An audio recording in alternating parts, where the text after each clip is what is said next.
Hello, my name is Justin Guzman, and in this presentation, I'll be discussing my strategic recovery plan as the newly promoted director of a mid to large size medical device manufacturing company. Organization operates on both the East and West Coast. We employ about 100 people, and we specialize in the production of electromechanical and medical devices. While the company has historically enjoyed strong growth, profitability, and market share, recent economic conditions have created significant changes. The purpose of this presentation is to outline the strategy I would implement to strengthen the company's competitive position, restore profitability, and ensure long-term sustainability in a difficult and economic climate. To begin, it's important to understand the current situation facing the company. We are a well-established medical device manufacturer with a strong reputation and proven products. In previous years, the company benefited from steady demand, solid margins, and reliable customer relationships within the healthcare sector. However, due to a slowing economy, we are now experiencing declining profits and shrinking market share.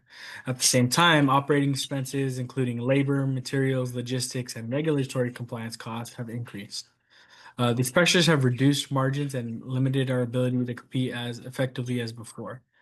Despite these challenges, the company still has strong fundamentals. This is not a turnaround from failure, but rather a strategic correction to address the external pressures and internal inefficiencies.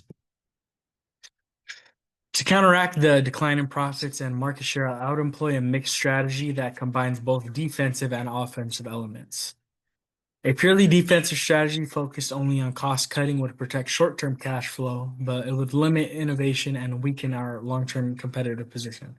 On the other hand, a purely offensive strategy would focus only on growth and innovation, but expose the company to excessive risk during an economic downturn. By combining defensive and offensive actions, we can stabilize the business while also positioning it for renewed growth. Defensive actions will help control costs and protect margins, while offensive initiatives will allow us to regain differentiation, improve value for customers, and rebuild market share. The specific strategic tools I would prioritize are fast follower innovation, strategic alliances, and selective outsourcing. Rather than attempting to be the first mover, we will act as a fast follower. This means closely monitoring proven technologies and innovations in the medical device industry and adopting them quickly once their value and regulatory feasibility are clear. Strategic alliances will allow us to collaborate with suppliers, technology firms, or research partners to share risk, reduce development costs, and accelerate time to market. Selective outsourcing of non-core activities can further reduce operating expenses while allowing internal teams to focus on high-value, mission-critical work. At this stage, I would avoid large mergers and acquisitions as they carry high financial and integration risk in an uncertain economic environment. Several of Porter's five forces have directly contributed to our recent decline. First, buyer power has increased significantly. Hospitals and healthcare systems are under financial pressure and are demanding lower prices, longer payment terms, and higher value from suppliers. Second, supplier power has risen due to increased costs for components, materials, and logistics. These cost increases have been difficult to fully pass on to customers, further compressing margins. Third, competitive rivalry within the medical device industry remains intense. Competitors are continuously introducing new products, improving efficiency, and competing aggressively on price. Finally, the threat of substitutes is growing as digital health technologies and software-based solutions begin to replace or supplement traditional electromechanical devices. Ethical considerations are especially critical in the medical manufacturing industry. One major ethical dilemma involves cost reduction. While controlling expenses is necessary, reducing costs in ways that compromise product quality or patient safety is unacceptable. Ethical decision-making requires that safety and regulatory compliance remain non-negotiable. Another ethical issue involves workforce decisions. Layoffs, wage suppression, or excessive workload increases may improve short-term financial performance, but can damage morale, productivity, and organizational culture. Data integrity, regulatory compliance, and responsible outsourcing practices must also be carefully managed, particularly when patient outcomes are directly affected by our products.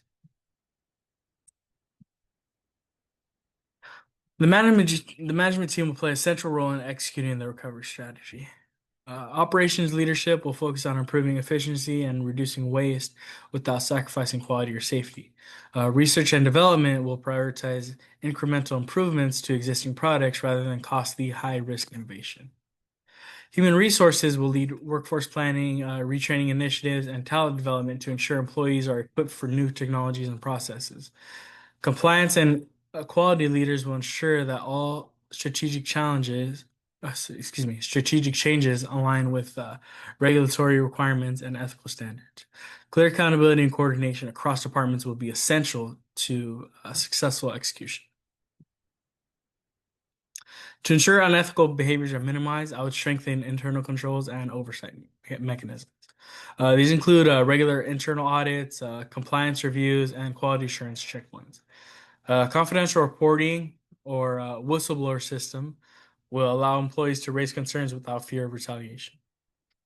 Additionally, ethical leadership will be reinforced by tying management performance evaluations to compliance, quality outcomes, and ethical behavior, not just financial results. Rather than relying on heavily Rather than relying heavily on layoffs, my strategy emphasizes retraining and upskilling the existing workforce. Employees will be trained in automation, quality systems, and cross-functional skills to improve flexibility and productivity. This approach preserves institutional knowledge while reducing long-term labor costs.